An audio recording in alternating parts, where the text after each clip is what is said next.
When it comes to having a beautiful garden, the key really is getting your watering system right. Now, no matter how you water your plants, it's critical you do it this time of the year. We might be coming out of the hottest time of the year with summer, but believe it or not, autumn is actually one of the most critical times to water your plants. You see, the summer has dried out the aquifers, the trees have soaked up moisture, irrigation systems have taken it out of the ground, and your soil moisture levels are starting to dry quite severely. This is the time when your plants should be growing at their very best. The mild conditions are perfect. So supplementing your water supply properly now with irrigation or sprinklers is critically important. Here is my sprinkler guide. The classic sprinkler design that's a part of many Aussie kids' childhood is the 3-arm sprinkler. If you haven't run and jumped through the throw of one of these as a kid, you've missed out. Interestingly, the design was brilliant. It evenly distributed water over a fairly large area, with the maximum distribution being about 110 square metres. The original design featured aluminium or steel arms, but these would corrode.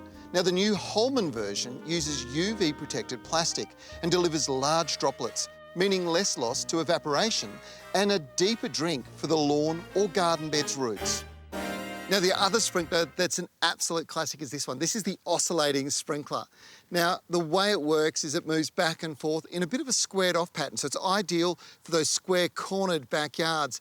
And with the right pressure, it can cover a huge 275 square metres. And the great thing about this sprinkler is each of the droplets is quite large, so when it hits the ground, it really does soak into the lawn and garden. The end plug can be removed to clear out debris from the nozzles if you find them starting to block. But what do you do with long, narrow gardens or lawns? Well, if it's a garden just 30 centimetres or so wide, then this is awesome. It's recycled tyres that make the dripper hose, and this hose weeps moisture when pressurised. Now, these can sit under mulch or on the surface of the soil and be run from a garden tap or hose or connected to the retic system as well. When it comes to pots and garden beds, poly pipe is probably the best option. Running a length of poly along the ground on the surface and plugging in risers or spray heads or drippers into pots is such a simple way to ensure that every pot gets a good soak, whether you're around to do it on a hot day or not.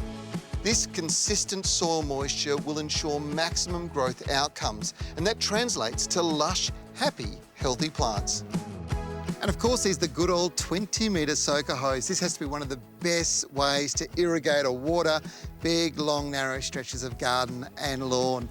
And if you can get the moisture back into the soil, this autumn is going to see the best growth you've ever seen in your garden plants, because autumn is a wonderful time of the year if your plants are getting the water. If you're not sure what sprinkler's best for you, duck into your local Bunnings store and check out the Holman irrigation section. That's where you'll find all the sprinklers that I've talked about today.